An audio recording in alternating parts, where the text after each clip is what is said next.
All right, guys, what's going on? Welcome in. In this one, I wanted to really talk a little bit about the two players that the Jets signed from rookie minicamp, okay? Because this doesn't happen every day. You know, trying out for a football team and you actually walk away at the end of the day with the NFL squad. I think number one, it's just totally cool. And then number two, both of these players must have really impressed to earn that opportunity moving forward with the Jets, okay? Because again, it's not like it's a continuous thing that happens, you know, every single year with every single team, right? It's not a guarantee is basically what I'm saying, that teams are going to bring in the guys that that pretty much just get the invite to rookie minicamp.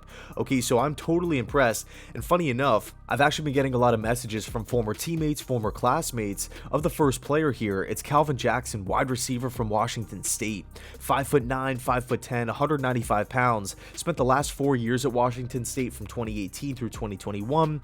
Now, and obviously before that, he was a transfer in, right? So he did transfer to the Cougars, but this is a guy who didn't really get a major opportunity early in his Washington State career, but he really popped off his senior season, put up some great numbers in a much bigger role. 66 catches, 987 receiving yards with 7 touchdowns in 13 games. I mean, man, he really did a good job of just bursting out onto the scene. I would say for me, his biggest strengths are yards after the catch and also contested catches. For being somewhat of a smaller receiver, it's not like he's Drake London, you know, 6'5". It's not like he's Mike Evans, Anquan Bolden, Braylon Edwards, where he's just big. He's just boxing out, you know, corners and defensive backs left and right like he's a power forward or a center out there. No, he's definitely on the shorter end for a wide receiver, but he wins contested catches.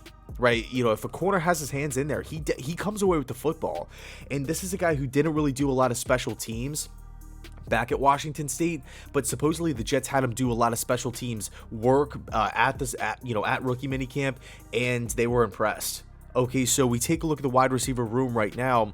I'm loving how it's shaping out. Obviously retaining Braxton Berrios, Corey Davis entering year 2 with the Jets, and then same with Elijah Moore, of course, adding Garrett Wilson as well. So, you know, this is a young, dynamic, talented wide receiving room.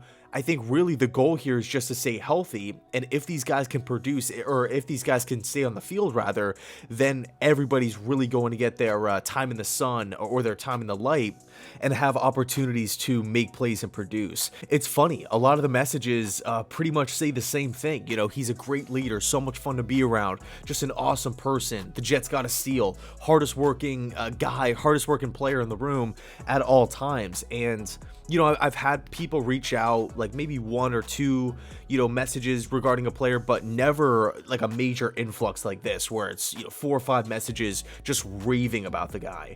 Okay, so I'm really excited. I cannot wait for training camp to get here, preseason, everything like that, for, you know, all these young rookie players to get in there and make some noise. The second player that the Jets brought in here is Derrick Kelley, former offensive lineman from the Florida State Seminoles. 6'5", 320 pounds, 26 years old, right? And I get that number could be a little high, but it's actually because he played in the NFL the past 2 seasons. He was with the Saints in 2020 where he had 6 games, and then with the Giants this past season where he played 1 game. Okay, so this is a guy with NFL experience. We look at what he did back with Florida State, 35 games, 28 starts. Okay, so he's versatile. He's moved up and down the offensive line. He could play tackle or guard, but with his time in the NFL, he has played mostly guard, specifically with the Saints in his 6 games. So I think this is a move that obviously can't really hurt the team. We all know how much depth is important on the Jets, on this Jets roster, considering how much it just wrecked the team last year. I mean, I could go on for 10-15 minutes talking about all the guys that got hurt: Lawson, May, Najruddin, Becton, Zach Wilson, Elijah. Like I could sit here and do it all day.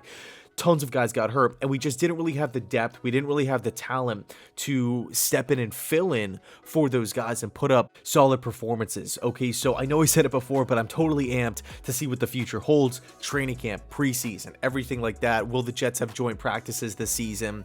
It's going to be crazy.